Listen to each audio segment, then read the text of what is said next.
The jungle was alive but quiet in a strange way. Birds didn't sing, the wind didn't move the trees, it was like the world was holding its breath. Nathan moved carefully, stepping over glowing roots and ducking under thick vines. His boots were muddy, and his hands were scratched, but he didn't stop. His eyes scanned the strange leaves and bark, searching for the plant he had read about in an old Earth medical guide, the one he hoped would save her. He wasn't a doctor, not really. Back home, he was just a field botanist. No one cared about plants until aliens started dying from things even their tech couldn't fix. And now here he was, on a foreign moon, holding the life of a royal alien princess in his shaking hands. He had found her by accident. Nathan had been sent to study the jungle's growth rate after a meteor storm. He was only supposed to be out for 6 hours, but then he saw the trail of blue blood, shining under his flashlight like stars. Something told him to follow it. And then he saw her. She was lying in a bed of glowing flowers, barely breathing. Her skin was deep blue, her hair long and white, her body covered in golden chains and royal beads. Even injured, even bleeding, she didn't look weak. She looked like a queen who had fallen from the sky. He almost didn't touch her. She didn't look real. But then her chest moved, just slightly. A shallow breath. That was all he needed. Now, hours later, he was trying to save her. He had wrapped her wound with emergency cloth and moved her to a safe cave. But her pulse was fading. Alien tech didn't work on her kind, they had said. Only her world can save her. One soldier had told him before flying off. Nathan didn't believe that. Earth had something every world underestimated. Nature, real, healing, ancient nature. He finally spotted it, a tiny plant growing between two glowing stones, small green leaves with red veins, just like the book described. He pulled it gently, from the ground, holding it like it was gold. Back at the cave, she was barely moving. Her skin had turned pale and her chest barely rose. He crushed the plant leaves between two smooth rocks, mixed it with clean water, and gently poured it over the wound. Nothing happened. He closed his eyes. Maybe it wasn't enough. Maybe it was already too late. Then the cave filled with light. He looked down and saw it. Her wound was glowing. Not in a scary alien way, but in a soft, warm way, like the earth had answered, like the plant knew what to do. The blood stopped flowing. Her skin sealed slowly, glowing golden lines wrapping around her like vines. She wasn't healed fully, but something had changed. The bleeding had stopped. Her breathing grew stronger. He didn't know what he had just done. He didn't know the plant he used was sacred on her world. He didn't know that only royal healers were allowed to touch it. And he didn't know that if a non-royal used it to save royalty, ancient law would call it a soul-binding act, that it would make him part of her royal house. He only knew that she was alive. As Nathan sat by her side, watching her chest rise and fall with steadier breaths, the jungle outside began to hum again. The wind picked up. A soft, strange melody floated in through the leaves like the planet itself was whispering about what had just happened. He had healed the unhealable. And somewhere deep in the royal palace, a signal lit up on a sacred monitor. The princess was alive, and someone had broken an ancient law to save her. When the princess opened her eyes, the cave was lit by soft morning light. She didn't move at first. Her body felt heavy, like it was still deciding whether to wake up or stay in the dream. But the scent in the air wasn't familiar. It wasn't the royal palace or a medical chamber. It smelled of crushed leaves and fresh earth. She turned her head slightly and saw him, a human, sitting by the wall half asleep, with dirt on his clothes and blood on his hands. Her blood. Her eyes narrowed. She tried to sit up but winced from the pain. Nathan jumped awake and rushed to her side, holding out his hands like he wanted to help but didn't want to scare her. "Easy. You're safe now," he said. She stared at him, not understanding his words. His language was rough, different from the galactic tongue she knew, but his tone was gentle. He wasn't a soldier. He wasn't a threat. She could feel that. She touched her side, and found it wrapped with smooth cloth and tied with leaves soaked in a sweet-smelling paste. "You did this?" she asked in her own language Nathan didn't understand. He only nodded and pointed to the healing plant beside her. She followed his hand and stared at it for a long time, then her eyes widened. "No," she whispered. She pushed herself up, ignoring the pain, and picked up the plant remains. The scent confirmed it. This was the heartleaf, a sacred plant. Forbidden to touch, let alone use on royalty. Only a bonded soul healer could offer it. "You shouldn't have touched this," she said, voice sharp. Nathan shook his head. He didn't understand her words, but he understood the look in her eyes. Shock, maybe even fear. "I saved you," he said softly. She stared at him, her breathing shallow. Then she looked down at her wound again. It was sealed. No infection. No pain. Not fully healed, but enough to stop the dying. His hands had done that. His earth plant had done that. But earth plants didn't grow on this moon. She studied him again. This human was not like the warriors she had seen in the past. No armor, no weapon, just a pack full of herbs and bandages and a calm voice. He didn't belong to any army. "What are you?" she asked. Nathan smiled gently. "Botanist," he said, patting his satchel. She didn't know the word, but the way he said it made her relax. Her fingers brushed against the edge of the cloth, wrapping her torso. His hands had touched her. That alone would demand punishment in her world. But the heartleaf? The heartleaf made it something else. Her people's laws were old. If a commoner touched heartleaf to heal royalty, the act was seen as soulbound. The law said the two were linked by fate, bound by life debt. The healer could not be punished. Instead, they were to be honored, and if the healer was unmarried. She looked at him again. He had no idea what he had just done. Back at the edge of the jungle, a small scouting drone picked up the signal from her body. Her life signs were active. The beacon implanted in her chest had restarted after the plant healed her. The signal rushed through satellites, reaching the capital.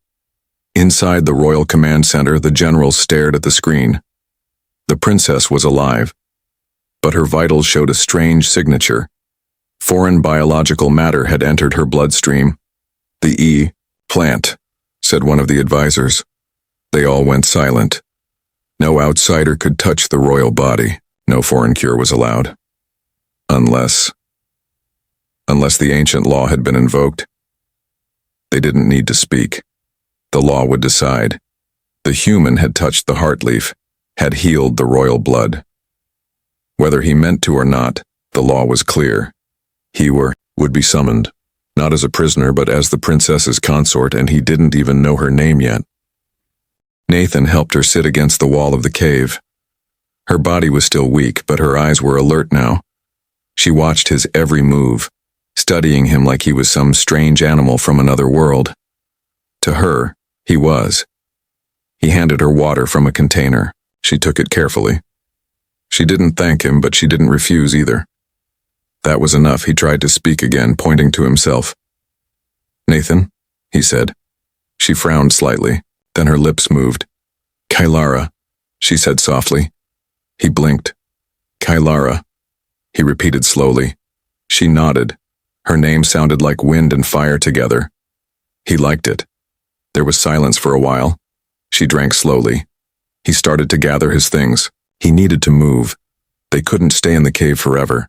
The plants around the wound would last a little longer, but without better care, she could still fall sick. And the nearest outpost was 2 days away by foot. He looked at her again. She wasn't like the other aliens he had seen. Her skin glowed faintly, almost like starlight, and her hair shimmered like silver threads. But there was strength in her eyes, even while wounded. She stood suddenly, wobbling slightly. He moved to help, but she raised her hand to stop him.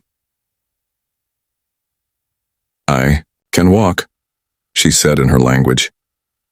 He didn't understand the words, but the gesture was clear. She stepped forward, shaky but determined. He smiled a little. Royal or not, she was stubborn. They left the cave together, stepping into the quiet jungle. The sky above was turning gold, and soft light filtered through the glowing leaves. It would be a long walk. But she didn't ask to rest. She followed him, watching everything, alert and silent. Unseen by both of them, a royal drone hovered high above, tracking their movement. Back in the capital, the royal council was already gathering. The signal had returned. The princess lived. The alien flora signature had matched with old sacred scrolls. The heart leaf had been used. "The human has invoked the binding," said the oldest counselor. "He doesn't know our laws," another argued. "It does not matter," said the high advisor.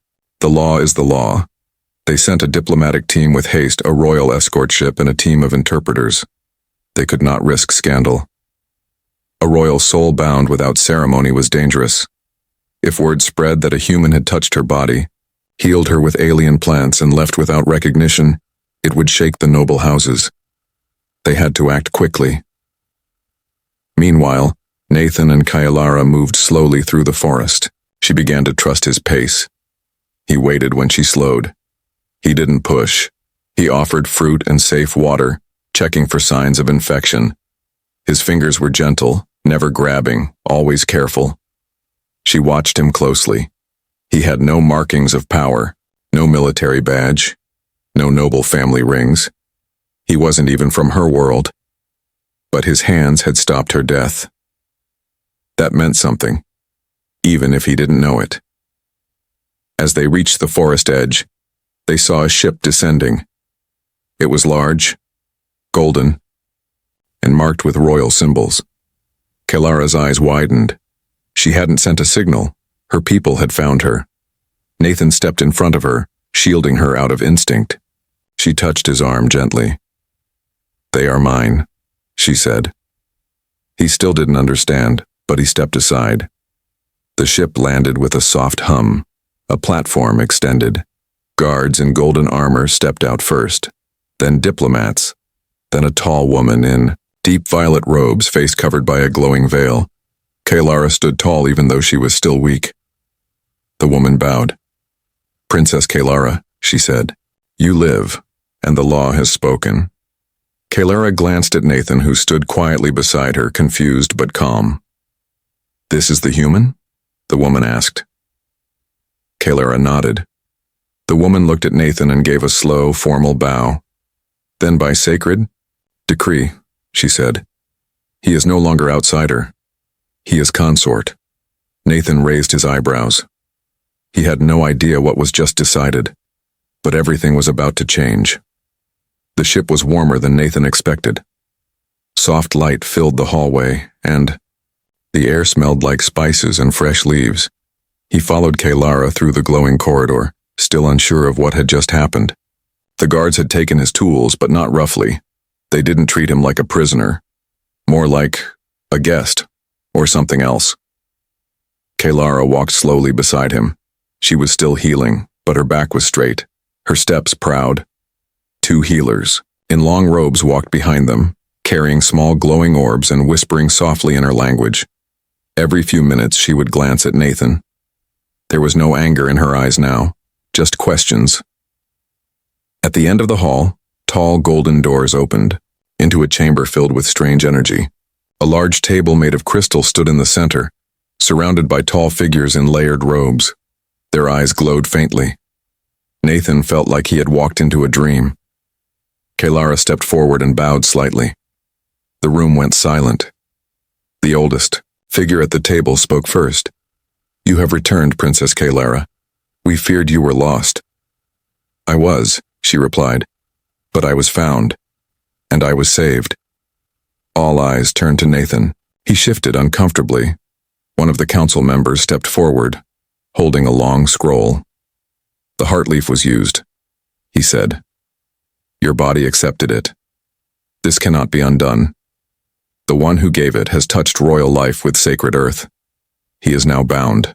Nathan frowned. He didn't understand the words, but the tone was clear. Something serious was being said. He looked at Kailara. She turned to him slowly. "You saved me," she said. The plant you used is not normal here. It is sacred. Forbidden. Only soul-bonded healers may offer it to royalty. By doing this, Mud, you're no longer just a man. He blinked. I was just trying to help. She nodded. But our laws do not care about intention. They care about balance, and by our law, you are now my consort. Nathan stared at her. You're what? She didn't look away. My bonded one. The chamber stayed silent as the words sank in. Laughed once, unsure. You mean like marriage? She nodded. He stepped back. Wait, hold on. I didn't agree to anything. Kalara's voice remained calm. You touched the heart leaf. You healed me. You gave Earth to royalty. The law is old. I cannot change it. The council member added, You may not accept it, but the people will. If you reject it, they will see it as an insult, a threat to balance to the throne. Nathan ran a hand through his hair. I didn't ask for this, I'm just a scientist. But you are more now, Kalara said softly. Whether you like it or not, you are part of this world. He looked at her. She didn't seem angry. She wasn't forcing him. In fact, she looked conflicted, like she didn't know what to feel either. He took a breath. So what happens if I agree? You will be trained, protected, honored, but you will also be watched, judged. And one day you may rule beside me. And if I say no, then our peace will tremble, the balance will shake. There will be chaos among the noble houses. War may rise. Nathan sat down slowly on the edge of a nearby seat. Everything was moving too fast. I came here to study plants, he whispered. Now I'm being told I might start a war. Kalara walked closer. She stood in front of him. You did not choose this path, Nathan, but neither did I. Yet here we are, bound by blood, by law, and by life. He looked up at her. Then maybe we figure it out together. She didn't smile, but her eyes softened. Together, she said. The council nodded. The ceremony would begin at first light. The sun rose over the royal capital, casting a golden light over the palace towers. Inside the main courtyard, long silk banners fluttered in the wind. The air smelled of sweet oils and fresh flowers. Musicians played soft music, and glowing orbs floated above the guests. The ceremony was beginning. Nathan stood in front of a wide mirror dressed in royal cloth he barely understood. The robe felt too heavy, the collar too tight. His heart beat fast. His hands kept fidgeting. He wasn't ready for this. Behind him, a royal attendant adjusted his shoulder piece. You must not bow until the third step, the attendant said, and do not speak until the princess addresses you. Nathan nodded slowly. He didn't fully understand the rules, but he knew one thing. This wasn't just a political event. This was ancient law made real, and if he made even one mistake, it could offend half the royal court. A deep horn echoed across the palace. The sound vibrated through the floor. It was time. Nathan was led out into the courtyard. Thousands of alien nobles stood in silence, dressed in bright robes and carrying staffs with glowing tips. All eyes turned to him. He felt the weight of their judgment. Kalara entered from the opposite side. She was no longer dressed for survival. She wore ceremonial gold, layered in fine cloth and long chains that shimmered with light. A crown of living vines curled through her white hair. Her eyes were steady, unreadable. She walked slowly toward him. Her steps were graceful, practiced. She didn't look at him until they stood face to face. A priestess stepped between them, holding a crystal bowl filled with water and crushed heartleaf. Speak the truth of your bond, the priestess, said. Kalara turned to the crowd. I was dying, lost in the forest, my life slipping away.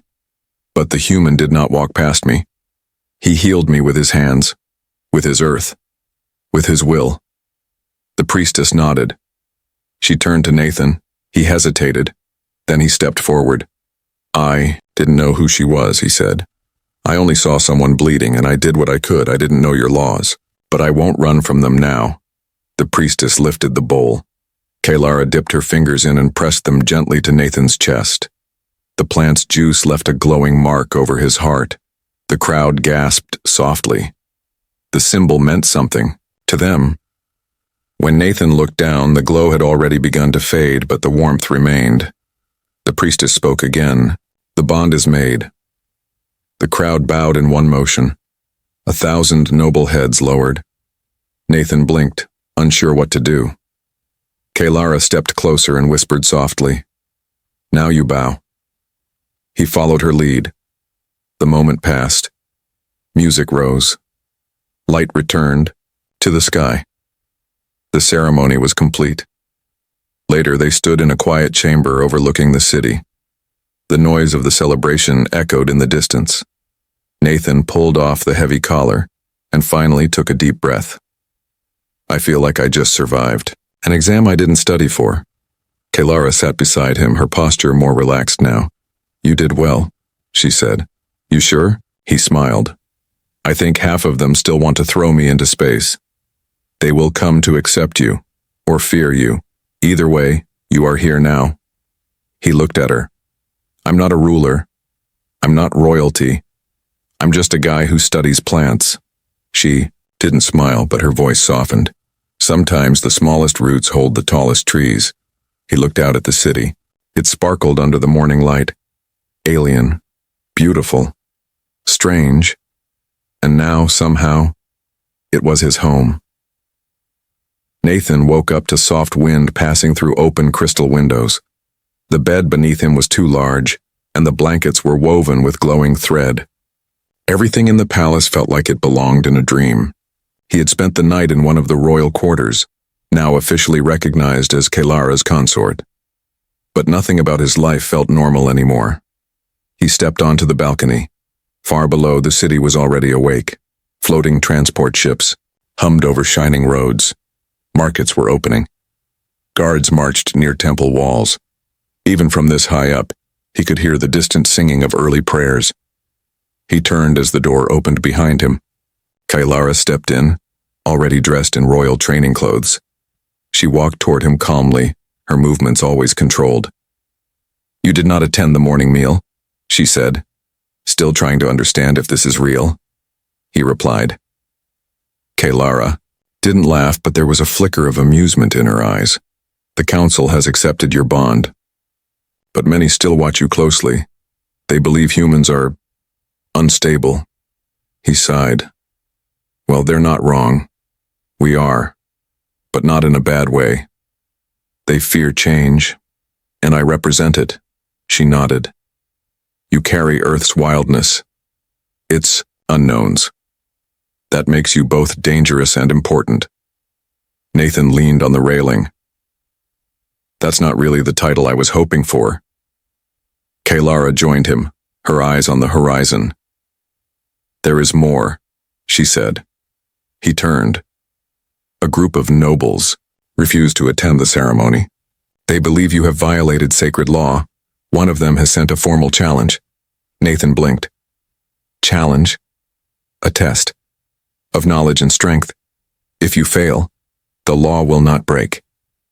But your place beside me will be questioned." He stepped back. "You mean they want to fight me?" "No, not exactly. They want to test your right to walk with royalty. It is part ritual, part trial." He looked away, his jaw tight. "And if I don't do it, they will use that as proof that you are unworthy. They cannot undo the bond, but they can push you into silence, into shame." Nathan rubbed his face. "So what's the test?" Kaylara hesitated. "You must enter the sacred grove, alone, and bring back a living heart leaf." His eyes widened. "That's the plant I already used." "Yes. But now you must find it under watch. The grove is guarded. Its laws are older than the palace itself. Even I cannot enter without permission." Nathan shook his head slowly. "So let me get this straight. I saved your life with the plant, then got bonded by law. Now, to prove I deserve the bond, I have to go back and find that same plant again, but in a place where touching it might get me killed?" "Yes," she said simply. He gave a dry laugh. Of course. You will not be alone in the forest, but you must walk the final steps alone. I can only guide you until the edge of the sacred circle. Nathan turned away, thinking. His heart pounded. He wasn't a warrior. He didn't want a throne, but something deep inside him stirred. A voice that said walking away now would haunt him forever. He looked back at her. When do we leave? Kalara didn't show it, but her heart settled slightly. She had feared he would refuse. Tonight, she said, when the second moon rises. As the sky shifted and the palace prepared for the journey, Nathan packed the only thing he trusted, his earth journal, his sample vials, and a pouch of dried leaves from his world. He wasn't sure if he was ready, but for Kalara, and for the law that now tied him to her fate, he would try. The forest at night felt different. It wasn't just the shadows or the glowing leaves. It was the silence. A sacred kind of silence, as if the trees themselves were watching. Nathan stepped carefully, guided by Kalara through a winding path lit by blue moss and floating insects. She said nothing as they walked, but her presence gave him courage. They reached a wide clearing where the trees formed a perfect circle.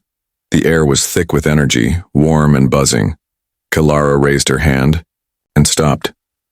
"This is where I must leave you," she said softly. Nathan looked ahead. The heart of the grove pulsed with faint light. Vines climbed the ancient trees and glowing flowers swayed gently in the windless air.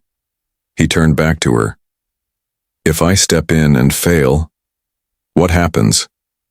"You will not die," she said, "but you may not be the same when you return. The grove accepts only those with pure intent."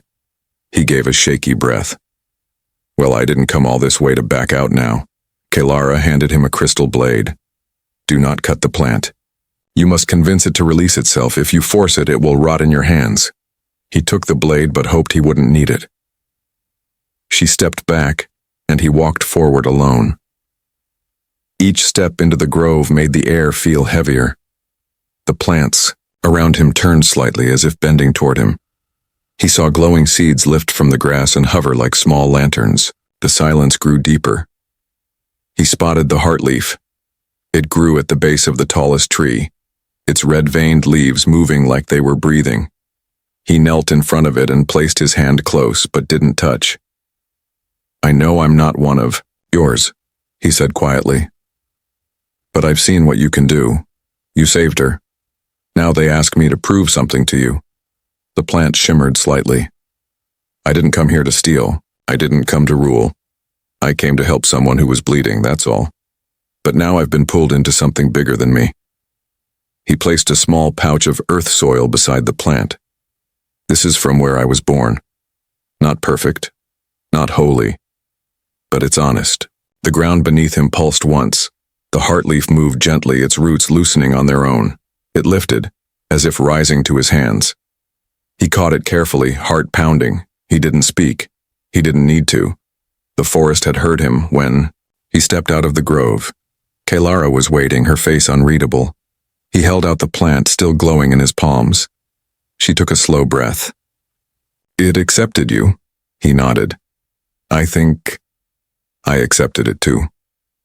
As they walked back, the royal scouts waiting at the edge fell silent. Even the guards who once doubted him now looked at him differently. Later that night, in the temple chamber, the heartleaf was placed into a crystal bowl before the council. The nobles who had demanded the trial watched with sharp eyes. The plant didn't wilt. It glowed stronger. "The grove has spoken," said the high advisor. "The human carries the right of bond. His soul walks the path." There were no cheers, no loud praises, just quiet, respectful silence. Kalara walked beside him as they left the chamber. "You don't speak like us," she said. "You don't act like us," but the forest listened. That means more than law. He looked at her. "Then maybe I belong here more than I thought." For the first time since they met, she smiled. And deep within the palace walls, whispers began to rise about the human consort who walked the sacred grove and returned carrying light. Weeks passed. The royal city changed quietly. Not with riots or revolts, but with whispers and new curiosity. The human consort had become a symbol of old laws awakening, of peace holding firm, of unexpected strength. Nathan didn't live in silence. He walked the gardens, spoke to workers, sat with scholars. Children followed him through the streets, giggling and pointing at the plant prince, as they called him. He didn't wear a crown. He still wore his earth jacket sometimes. But the people had begun to see him as something more than an outsider. Inside the palace, the council slowly adapted. Some still didn't trust him. Others surprisingly asked for his knowledge. Earth's plant healing was not magic, but something even more rare in their world, humble and powerful. He showed them how his people used herbs to stop fevers, how boiling roots could calm pain, how crushed seeds healed wounds, and always beside him was Kailara. The bond between them had started in blood and survival, but it grew in quiet moments, sharing meals, talking about stars, sitting under alien trees in silence with nothing to prove. She never treated him like a tool or like a threat. She asked questions. She listened. One night, as they walked along a balcony under twin moons, she finally said the words he had never expected. "You are not just my consort." He looked at her, waiting. "You are my partner.